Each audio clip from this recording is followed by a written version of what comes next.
Hey, what's up guys? Matt with Sun City Tactical, and today I am doing a little video for you guys on basically gray man theory and what your combat loadout should look like for shit hits the fan situation, mostly like a gray man combat loadout.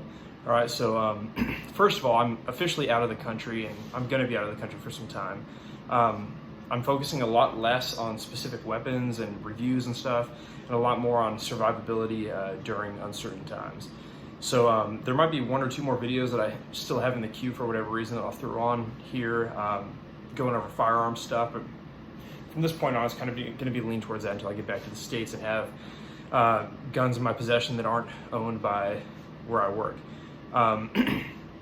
So I think right now we're currently at a point where you're not officially crazy for having a shit hit the fan gun or guns, as well as a combat loadout if it comes down to it.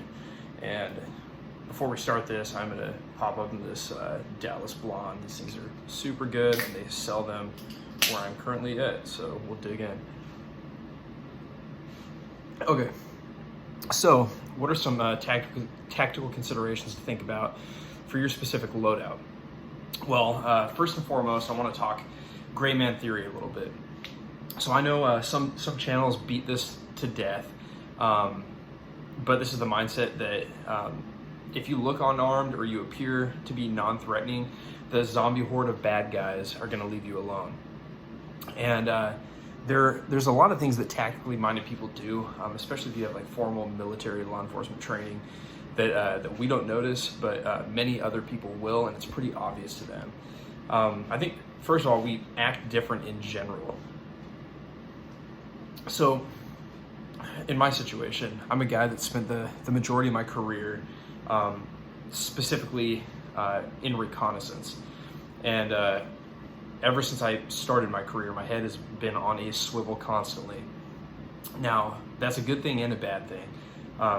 I usually notice things that appear out of place right away. So if something looks funny, I'm usually the first one to pick it up. In a hit the fan situation, I might appear as a threat to people if I'm seen scoping everything out constantly. Now I try to kind of keep that on the DL, but I think in that situation, if you are of the same mindset as me, you might appear like you're guilty of something, you're about to start some shit. I want to stress that during a shit hits the fan situation, you must have a secure spot where you keep all your supplies and you're able to rest. Hopefully you have family or other friends that are in this spot. You guys can kind of pull guard and keep the area secure. But the mantra of, run to the hills, it's not going to work for the great majority of people in America in the event of some sort of big global event or whatever the case may be. Now, I will make more videos on the specific topic in the future on how to secure your belongings and we'll call it your strong point. But just food for thought that you should have a place to where you can have all your tactical cool guy shit at. All right, so assuming that you do have a somewhat secure location and that you're leaving that location to scout out areas, or you're gonna go resupply. First of all, don't dress like you're tactically competent. This means that all the cool guy shit that you bought from 511 has to stay home, or all your what's the one that people use, Condor gear, has to stay home, right? Personally, I'm not going to wear any form of body armor or have a rifle on me if I'm away from my strong point, because you're deemed as a threat off the jump. I mean, whether people are combating police officers, military, or if you just seem like a bad guy with a gun in their eyes, they're gonna engage you, or they could engage you. All right, next thing, if you're well fed, stay off the fatty cakes. Everyone in your area is probably starving or has taken a great hit on their food or resupply, so you're gonna have to look the same way. If you're still eating very comfortably and you have a lot of food because you've been prepping or doing whatever for a while, one thing I can recommend is have shirts that are one size too big to appear like you have lost weight to the general person. One size or two sizes too big would be fine, but you just want it to look a little big so it looks like you've lost some weight. Also, I'm going to throw in there not to wear your grunt style t-shirts or those stupid Velcro condor hats, you know, with your rank or your flag or whatever the hell you put on there. They're kind of dumb to begin with, but hey, whatever. I'm just saying, in this situation, don't wear it. You do what you want to do on your off time. All right, so now it boils down to, hey Matt, what do I carry? Well, first of all, there's no ideal SHTF situation, right? Many of us are going to have to break our own rules or adjust our game plan accordingly just to survive. So this is basically covering the first phase of a SHTF or grid down situation. Okay, this is my recommendation on what you should do initially, and then as things change, you obviously change your standard operating procedure and so on with the changing times. But phase one, shit just starts to go crazy, and you're okay, what do I do? Well, if you're looking for a tactical loadout with all the cool guy shit, again, that's not this. I'll make that video in the future someday. This is more geared towards surviving initially and what you should take on your person when you go out and you're doing those scouting or recon missions. All right, so first thing that I recommend is you need to have a good belt. If you're watching this and you like videos like this, you probably already have a good carry belt, but that's exactly what you need, is a thick, preferably leather carry belt. It's super important because you'll need a gun, obviously, to be carried inside the waistband, plus you'll be carrying other gear on you. So if you have a crappy belt, it's gonna be really hard to conceal a pistol, and it'll make you super uncomfortable. If cell phone signal is still a thing, if phones are still working, you should have that cell phone on you for sure. I don't think I really need to state why, but you need to make sure it's charged if you have the ability to do so. So if you don't have the ability to get a charger or recharge your phone, what I really recommend is a solar charger, right? Like I'm on the other side of the world right now, and I still am able to acquire a solar charger for my phone. And I also have multiple power banks. And I'm not a techie guy whatsoever. I mean, you can probably tell from these videos, I just record them on my cell phone and talk. But I realize the importance of communication and accurate reporting if something were to happen. So something like this, you can get for like 25 bucks, and they work well enough to just throw them outside and they'll charge up your cell phone, even if the device itself is not charged. That's why solar chargers are so awesome. All right, next thing, carry a knife. Even if it's a cheap piece of crap Walmart special, which I've had plenty of, it'll come in handy, I promise. I mean, there are more times than not where I absolutely need a good knife on me, and if you carry a knife often, you probably lose knives often, which I do as well. So I'm usually buying, you know, maybe $30 knives a couple times a year, but to each his own. But I'm just saying, have a blade on you. All right, another thing, I always recommend having a good watch.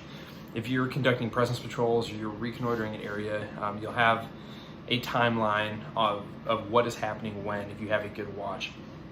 And I'm not saying this is a Garmin. I don't even know the model, but you know, it's got GPS capability and all that stuff. You don't need anything like that. You just a way to mark what is happening when, and you can see if it's a regular pattern or not if you're out reconnoitering a spot. All right, another thing I recommend, carry a tourniquet on you if you can. In my situation, I 90% of the time am rocking my full-blown dad cargo shorts, and I carry a tourniquet in the bottom left cargo pocket almost every single day when I'm in the States. So if you're like me and you rock shorts like that, it's like way too easy to carry a tourniquet. If you don't, there's plenty of ways to figure it out. You can get one around your ankle, you can put one on your belt, you can put them in your pocket, whatever. But a tourniquet would be a great necessity in this situation. So highly recommended. All right, and then of course you're going to carry what you're all expecting, which is a reliable pistol. Single action, double action, striker fire, doesn't matter to me. And I just think whatever you carry on a regular basis would be what you would carry in this event, right? I'm a pretty skinny guy. I put on a little bit of weight, but I'm 6 foot, about 180 pounds, and carry a CZ-P10C or a Shadow Systems MR920, which is the same size as a Glock 19. I carry either one of those every day in the States, all day. And, you know, I don't print, or I should say I print minimally. But if your body type can only support you carrying a 6 hour P365 or a Glock 43, then so be it. That's what you can carry and not give away that you're carrying. But I recommend carrying the highest capacity firearm that you can possibly get away with a realistic caliber. So, I mean, I stick to 9mm personally. I won't go lower than that, but whatever you're comfortable carrying, go for it. I also strongly recommend at least one magazine. This seems pretty obvious to me, but in the event of a magazine malfunction, you would have that second mag, or if you need to reload in a firefight. Now, I personally don't see a reason to have more than those 2 mags on me if I'm going out and about in an SHTF situation.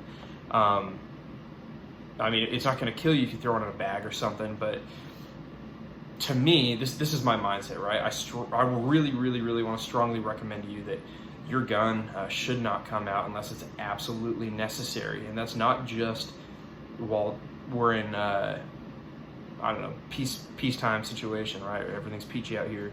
This is exactly true in an SHTF situation as well. If your world's falling around you, the hospital probably is not going to be functioning to its maximum abilities. Meaning, if your ass gets shot, you're probably going to be left on your own. And if you're out doing foot patrols or whatever the case may be, you know, you're kind of screwed if you get hit by anything. So you want to keep that gun put away as long as possible. Now, with that being said, one thing that I will recommend that kind of goes along with the gun is a good flashlight. I see pros and cons for carrying a handheld flashlight or a weapons-mounted flashlight or both. Usually I carry a little, one of those little Streamlight micro stream flashlights on me, and then the majority of my pistols that I will rock have a Surefire X300. I see a strong argument for carrying both, but that's up to you. All right, so moving forward, for backpacks, I strongly recommend something as subtle as humanly possible. No molly straps or patches on it. The only things I personally even carry in a backpack, depending on the situation, would be water, a very small amount of food, such as like a Cliff Bar or granola bar or something, and a very small medical kit composed of combat gauze, maybe a few other little things. But if you already have the tourniquet on you, I wouldn't focus too much on a drastic medical kit, because it's going to take up a lot of room in that backpack. And if you're taking a backpack, you probably want to empty for the most part so you can secure supplies. But the single most important requirement in the setup to me is going to be a water source. I've been all over the world, and I would never make the mistake to not have water on my person, or beer. No, just kidding. But for real, I would never not have a water source on me. I strongly suggest what I carry on me every day is a Nalgene bottle. It's all beat up because of the humidity. But these things are awesome. You're not going to get the metal taste that you get from carrying a hydro flask with water in it for too long. So I really like these things. They're basically invincible unless you shoot them or something, but they're great. And then, like in my specific case, I have all these cool guy stickers on here. But if some situation were to happen, I would obviously take those off, or just grab one of my other Nalgenes with those stickers on it, to look a little more of a gray man, right? So the last thing I'm going to talk about as far as gray man loadout is the importance of good footwear. And this seems pretty obvious, but in my opinion, I would wear a simple set of running shoes and nothing, no boots or combat boots or anything like that, because I feel like those would stand out a little more if you're wearing combat boots, and they might attract some unwanted attention, right? Your whole goal here is to dress like you are not a threat whatsoever. And if you're wearing New Balances, you probably look more like a dad or a goober than you do some sort of tactical guru. So that's all I've got for you guys right now. I really appreciate you watching. If you like it, go ahead and click that like button, and let me know what you would like to see me talk about. I'm pretty well versed in this area. No real professional, but I really enjoy it, and let me know what you would like to hear my opinions on. All right, as always, stay safe and continue to protect what's yours. I'll see you guys next time.